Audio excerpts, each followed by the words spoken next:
regular session of the Senate in the 19th Congress of the Philippines. It is hereby called to order.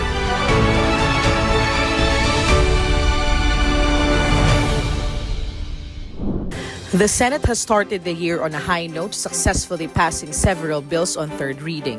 These measures were Senate Bill number 2837, extending the corporate term of the Power Sector Assets and Liabilities Management Corporation, and House Bill number 10841, which seeks to establish a fixed term for the Philippine Coast Guard Commandant. Meanwhile, several measures are on track to be passed before the Senate takes a break next month.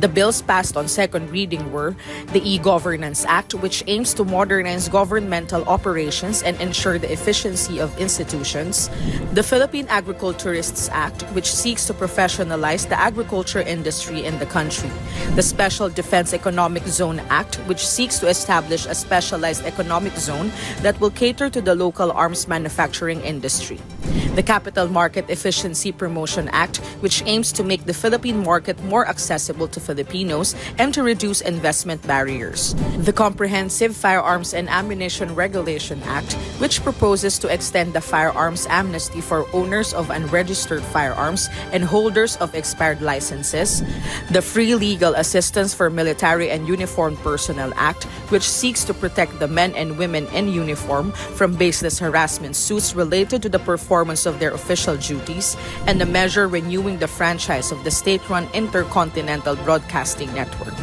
The Senate also approved on second reading a measure granting Philippine citizenship to Lee Duan Wang and several local education bills.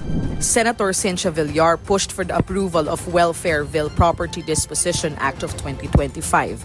The measure seeks to generate proceeds dedicated to programs that advance the welfare of children while ensuring its reasonable use by longtime occupants.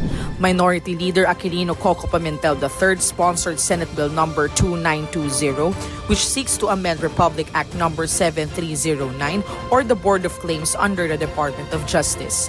The bill seeks to increase the amount of compensation for victims of unjust imprisonment or detention and victims of violent crimes. Senator Ronald Bato de la Rosa urged the passage of Senate Bill number 2926, which seeks to increase the retirement age for officers and non-officers of the Philippine National Police. Senator Juan Miguel Mix F. Zubiri sponsored a measure extending the franchise area of Davao Light and Power Company Incorporated. Senator Robin Hood Padilla sought the passage of Senate Bill number 2819, which seeks to amend the National Commission on Muslim Filipinos Act of 2009, and House Bill number 8925, which aims to require the proper and immediate burial of Muslim cadavers under Islamic rites. A bill seeking to reset the Bangsamoro Autonomous Region and Muslim Mindanao elections is now up for plenary debates in the Senate, sponsored by Deputy Majority Leader Joseph Victor J.V. Ejercito. Senator Ronald Bato de la Rosa introduced in plenary Senate Bill number 2944, a measure seeking to amend Republic Act number 11696 or the Marawi Siege Victims Compensation Act. Senator Juan Miguel Mix F. Zubiri sponsored Senate Bill number 2895, which seeks to amend the provisions of the Freeport Area of Bataan Act. Zubiri said the amendments would foster a favorable environment for tech startups and digital nomads. Senator Christopher Lawrence Bongo pushed for the immediate passage of Senate Bill number 2928, which seeks to increase the bed capacity of the Philippine General Hospital and various local hospital bills. Senator Joseph Victor J.V. Ejercito sponsored a measure amending the charter of Bacoor City, Cavite. The bill seeks to merge and rename certain barangays in the city.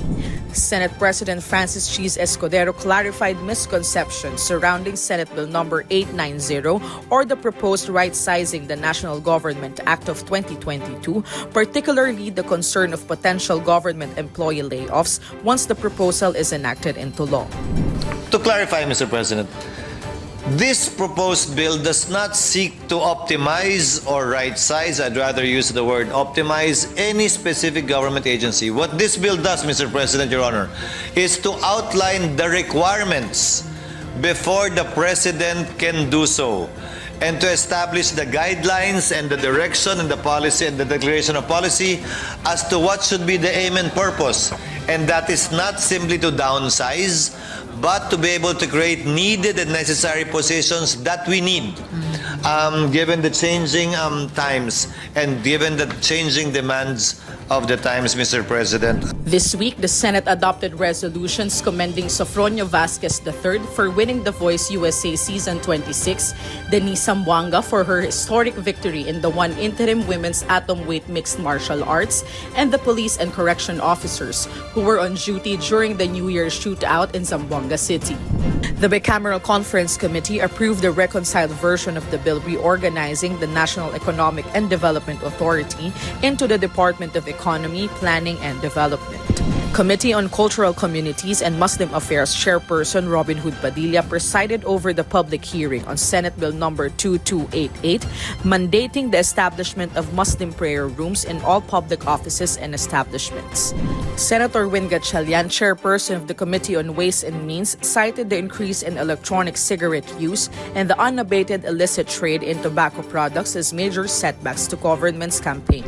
Deputy Majority Leader Joseph Victor J.V. Ejercito, Local Government Committee Chair, stressed the need for a balancing act between customs and the economy in declaring local holidays in the country. Senator Raffy Tulfo, Migrant Workers Committee Chairman, called for a ban on the deployment of Filipino workers to Kuwait unless the Kuwaiti government strengthens protections for OFWs.